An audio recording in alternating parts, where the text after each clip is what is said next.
आप सभी को जय मसीह की। परमेश्वर पिता का धन्यवाद हो कि उसने एक और समय हमारे जीवन में दिया कि हम उसके वचनों से कुछ सीखें और उन सच्चाइयों को देखें जो परमेश्वर ने हमारे लिए रखी हैं।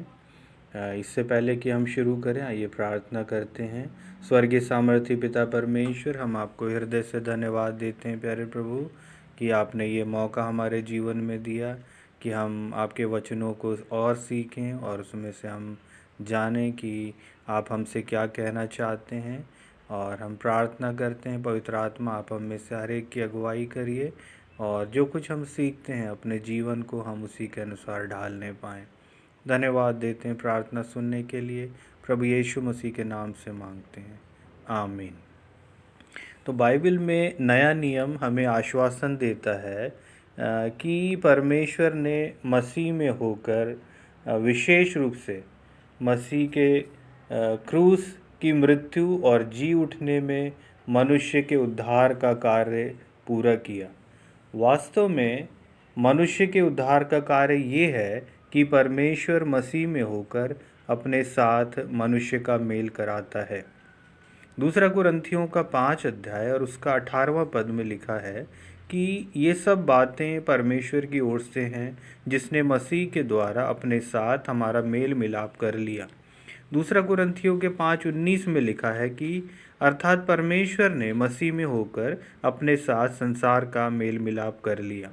प्रभु यीशु मसीह में परमेश्वर हमारे उन पापों को नष्ट करता है जो उसके और हमारे बीच के संबंध में बाधा उत्पन्न करते हैं। सिर्फ नया नियम ही नहीं बल्कि पूरी बाइबल का भी केंद्र मसीह का क्रूस है। मसीह का क्रूस चारों सुसमाचारों का मुख्य विषय है। नए नियम की प्रत्येक पत्री इस विश्वास पर आधारित है कि मसीह हमारे पापों के लिए मरा। पहला कुरिन्थियों का 1 अध्याय और उसका 18वां पद ये कहता है, क्योंकि क्रूस की कथा नाश होने वालों के लिए मूर्खता परंतु हम उद्धार पाने वालों के लिए परमेश्वर की सामर्थ है। क्रूस पर प्रभु यीशु मसीह की मृत्यु कोई शहीद होने की मृत्यु नहीं थी। क्रूस पर प्रभु यीशु मसीह का बलिदान पिता परमेश्वर की ओर से एक निर्धारित कार्य था। पिता परमेश्वर ने प्रभु यीशु मसीह को इस दुनिया में मनुष्य रूप में इसलिए भेजा कि वो मेरे और आपके लिए क्रूस पर बलिदान हो जाए।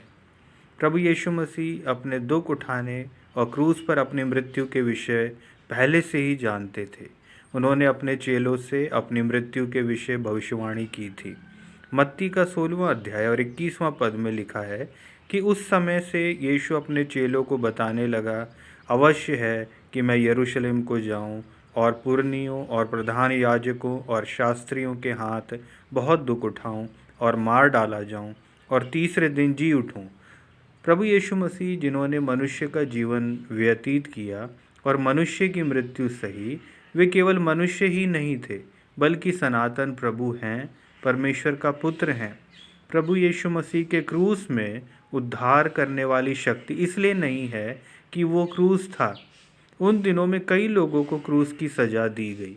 प्रभु यीशु मसीह के क्रूस में मनुष्यों का उद्धार करने की सामर्थ्य इसलिए है कि जो व्यक्ति उस क्रूस पर मरा वो देहधारी परमेश्वर स्वयं था। नए नियम के लेखकों को ये स्पष्ट रूप से मालूम हो पाया कि परमेश्वर ही की शक्ति पापी मनुष्य को परिवर्तित करने में तथा परमेश्वर के साथ उसका मेल कराने में पर्याप्त है, काफ़ी है। पूरी बाइबल इस निश्चित विश्वास पर आधारित है कि परमेश्वर व्यक्ति है और वो व्यक्तिगत रीति से पापियों से व्यवहार करता है। परमेश्वर वो पिता है जो दुखित है जब उसके बालक उसका विरोध करते हैं और जो उन्हें फिर अपने साथ मिलाने के लिए कोई भी पीड़ा सहने को तैयार रहता है। पुराना नियम उद्धार करने वाले परमेश्वर की गवाही देता है। यशायाह का 43 अध्याय और 11वां पद 43 का 11 में लिखा है, मैं ही यहोवा हूँ और मुझे छोड़ कोई उद्धार करता नहीं। नया नियम इस बात की गवाही देता है कि प्रभु यीशु मसीह इस कार्य को सिद्ध और पूर्ण करने के लिए आया।